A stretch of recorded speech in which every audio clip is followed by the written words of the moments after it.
நடத்தக்கூடிய இந்த போதை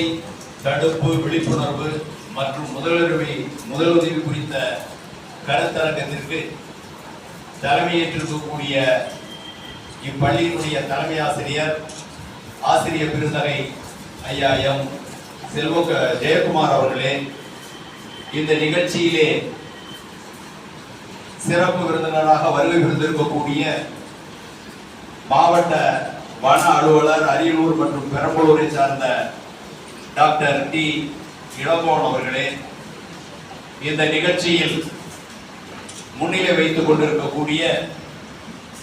Indian red cross society Tiruchirappalli மாவட்டத்தினுடைய பொருளாளர் அன்புகளுமிய டாக்டர் ஆர் இளங்கோவன் அவர்களே, இப்பள்ளியினுடைய இயற்பியல் துறையினுடைய முதுநிலை ஆசிரியர் மற்றும் எங்களுடைய ரெட் கிராஸ் சொசைட்டியினுடைய ஆயுட்கால உறுப்பினர் திரு முரளிகிருஷ்ணன் ஆசிரியர் அவர்களே, அதே போன்று முதலுதவி குறித்த